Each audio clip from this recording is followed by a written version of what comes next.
மலையாளம் வரைக்கும் தெரியாதுன்னு சொன்னா படம் போயிடுவேன்னு சொல்லி அப்படி சிரிச்சேன். ஓ அறியும், ஆமா சார் தைரியம் தான். என்ன சார் இதெல்லாம் போய் கேட்குறீங்களான்ற மாதிரி லுக் கொடுத்தேன். அதாவது உள்ளுக்குள்ள தெரியாது, ஆனால் வெளியில் லுக் மட்டும் அப்படின்னா அறியும். அதுக்கு ரொம்ப எக்ஸ்பீரியன்ஸ் ஓவரா கொடுக்கக்கூடாது, லைட்டாக தான் கொடுக்கணும். அப்பவே உங்க ஆக்டிங் ஸ்டார்ட் பண்ணிட்டீங்க. ரவி 2 மாசம் உங்களால ஸ்விமிங் கற்றுக்க முடியாதா? போடா. Okay sir, no problem sir, I can swim sir, I can swim very well sir. அதான் எதுக்கு சொல்கிறேன்னா, இந்த படத்தில் நீங்களும் இதாகிடுச்சுன்னா நாளைக்கு இந்த கம்பெனிக்கு ஒரு பேட் நேம் வந்துடும். ஹீரோ வர ஹீரோன்னு செத்து போய்டுற மாதிரி வரும். அதுக்கான ஐயோ என்னடா இந்த மனுஷன் இப்பெல்லாம் பேசுகிறாரு, இன்னும் 2 நாளில் ஒன்று அனுப்பிடுவாங்கடா. ஒரு 2 நாள் தான் ஒன்று அனுப்பிடுவாங்க. பேக்கப் பண்ணி இவன் ரகுவரன் ஏன்டா இப்படி பேசுகிறேன்? இல்லை இல்லை ஸ்விம்மிங், இந்த படம் பூரா ஸ்விம்மிங் தான். கதை கேட்டேன், நீ பட்டம் பூரா ஸ்விம்மிங், நீ சும்மா அதெல்லாம் ஓபியில் அடிக்க முடியாது சார். ஒரு மாதிரி கெட்டினஸாக இருக்கு, தண்ணியை பார்த்தோன்னே அப்படின்னா பேக்கப் அப்படின்னாங்க. அடுத்த நாளைக்கு 4 அடியிலேயே இதே ஷாட்டு, 4 அடியில் தண்ணியெலாம் குதிக்குது, நான் ஜம்ப் பண்ணேன். அந்த படம் மிகப்பெரிய ஹிட்டு தான் மலையாளத்தில். சார் ஞான் பேர் கல்லூர் சசி பறையினது சார். என்ன மலையாளம் இருக்கு என்ன சொல்லுங்கள். பின்னே ஒரு சித்திரமாக மலையாளத்தில் நீங்கள் ஒரு ஆக்ஷன், அதாவது கக்கான்னு ஒரு படம் சார். கக்கா என்றால் பின்னே சிப்பி, அது ஒரு படம், வள்ளிய ப்ரொடக்ஷன் கம்பெனி. அது நீங்கள் கட் பண்ணால் பைக்கில் நேராக போய் இறங்குறாரு தலைவரை. போய் இறங்கி உள்ளே போனால் பழைய காலத்து ஆஃபீஸஸ் பாம்பு இது இருக்க, வாசலில் ரகுவரன் உட்காந்துருக்காரு. ஹாய் 2 பேர் பழக்கம் ஏற்கனவே. நீ இந்த படமான்னு சொல்லி சரி ஃபஸ்ட்டு ஹீரோ கூப்பிட்டு சொல்லி என்ன கூப்பிட்டு போகிறாங்கல்ல. கூப்பிட்டு போனால் ஒரு பழைய ரூமு, ஃபேன் கடக்கு குண்டு ஃபேன் ஓடுது. சைலண்டாக இருக்குது. எதிர்க்க கேமராமேன் டேரக்டர் பிஎன் சுந்தரம்னு மியூசிக்ஸ்லாம் வச்சுட்டு பார்த்தாலே ரக்கடாக இருக்கு, கண்ணாடியில் போட்டு இருக்கோ அப்படி சவுண்டே பயங்கரமாக இருந்தது. உட்காந்தேன். மலையாளம் வரைக்கும் தெரியாதுன்னு சொன்னால் படம் போயிடுவேன்னு சொல்லி அப்படி சிரிச்சேன். ஓ அறியும், ஆமாம் சார் தைரியம் தான் அப்படின்ட்டு. அதுக்கப்புறம் ஸ்விம்மிங் அறிவோம், அதுவும் தெரியாது. அப்படியே பார்த்தேன் அவரை. என்ன சார் இதெல்லாம் போய் கேட்குறீங்களான்ற மாதிரி லுக் கொடுத்தேன். அதாவது உள்ளுக்குள்ள தெரியாது, ஆனால் வெளியில் லுக் மட்டும் அப்படின்னா அறியும். அதுக்கு ரொம்ப எக்ஸ்பீரியன்ஸ் ஓவரா கொடுக்கக்கூடாது, லைட்டாக தான் கொடுக்கணும். அப்பவே உங்க ஆக்டிங் ஸ்டார்ட் பண்ணிட்டீங்க.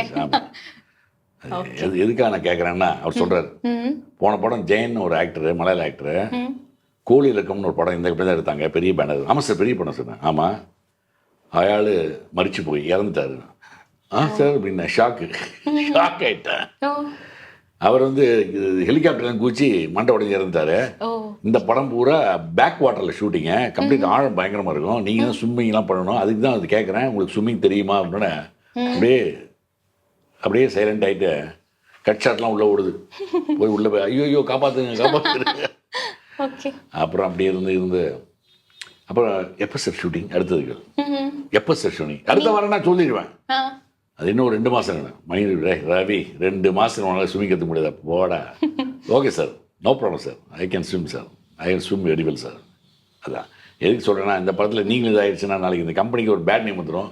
ஹீரோ வர ஹீரோன்னு செத்து போய்டுற மாதிரி வரும். அதுக்கான ஐயோ என்னடா இந்த மனுஷன் இப்பெல்லாம் பேசுகிறாரு. கட் பண்ண வெளியே வந்தால் நான் முடிஞ்சது எல்லாம் முடிஞ்சது. கட் பண்ணால் 2 பேரும் நானும் ரகுவரன், ரோஹினி தான் ஹீரோயின், அது ஒய்ஃப். இப்போ ட்ரெயினில் அலப்பி எக்ஸ்பிரஸில் போகிறோம். போய் இறங்கினோம். அடுத்த நாளைக்கு காலையில் அப்படியே போனால் ஒரு தென்னை மரம் அப்படியே தண்ணியோடு வளைஞ்சி அப்படி போகுது. அதில் சின்ன பசங்க 6 வயசு 8 வயசு பசங்க அப்படி போய் அப்படி ஜம்ப் பண்ணி விட்டு அப்படி விடுறாங்க. நான் பார்த்துட்டு, தம்பி என்ன ஆழன்னு சார்? 6 ஆள் ஆழமுண்டு. 6 ஆள் ஆழமா? 6 ஆள் 36 அடியா? 36 அடியில் குதிக்கிறானுங்க. ஐயோ இன்னும் 4 அடியே நம்ம கஷ்டமாச்சு, என்ன பண்ணுறது தெரியல. உடனே பக்கத்தில் ஒரு அசரி இது மாதிரி சொல்லிட்டு இருக்கான், இன்னும் 2 நாளில் ஒன்று அனுப்பிடுவாங்கடா. ஒரு 2 நாள் தான் ஒன்று அனுப்பிடுவாங்க பேக்கப் பண்ணி. இவன் ரகுவரன் ஏன்டா இப்படி பேசுகிறேன்? இல்லை ஸ்விம்மிங், இந்த படம் பூரா ஸ்விம்மிங் தான். கதை கேட்டேன், நீ பட்டம் பூரா ஸ்விம்மிங், நீ சும்மா அதெல்லாம் ஓபியில் அடிக்க முடியாது அப்படின்னா. ஃபஸ்ட்டு டே சாங் எடுக்கிறாங்க, செல்லப்பஞ்சாட் ஆச்சல்னு. அப்படியே ஒரு 3 நாள் போச்சு. மைண்ட் எங்கன்னா 1 2 3 கன்ஃபார்ம்டு.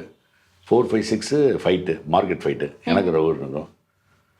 ஓகே இதுவும் கன்ஃபார்ம். இனிமேல் ஃபிலிம் வேலை வேறு ஜாஸ்தியாக அந்த காலத்தில். ஸோ நம்ம தூக்க மாட்டாங்கன்னு 7ஆம் நாள் கூப்பிட்டு போய் நடு கடலில் கூப்பிட்டு போய் பேக் வாட்டரில் வச்சு ப்ராப்பலர்லாம் 2 பக்கம் பெரிய பிள்ளர் போட்டு. ரோஹிணிக்கு அருமையாக ஸ்விமிங் தெரியும். அது என்னை காப்பாற்ற சொல்லுது. நான் குதிச்சு காப்பாற்றணும். அதுக்கப்புறம் முடிக்கல. திருப்பி ப்ராப்பலர்லாம் சுவிட்ச் ஆஃப் பண்ணிவிட்டு என்னன்னு கேட்டார். சார் ஒரு மாதிரி கெட்டினஸாக இருக்கு, தண்ணியை பார்த்தோன்னே அப்படின்னா பேக்கப் அப்படின்னாங்க. அடுத்த நாளைக்கு 4 அடியிலேயே இதே ஷாட்டு, 4 அடியில் தண்ணியெலாம் குதிக்குது, நான் ஜம்ப் பண்ணேன்.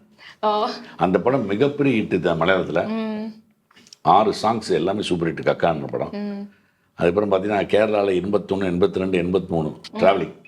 ஓ அதனால தான் உங்களுக்கு போர் மேன்ஸ் மம்முட்டி அப்படி ஒரு செல்ல பேர் வச்சாங்க சில அப்படின்னு பேர் இருக்காங்க. ஆமாம் கேள்விப்பட்டிருந்தேன். ஆமாம், கொஞ்சம் லைட் ஜாட இல்லை, மம்முக்கா ஜாட. மம்முட்டி சாரோடது. நைஸ்.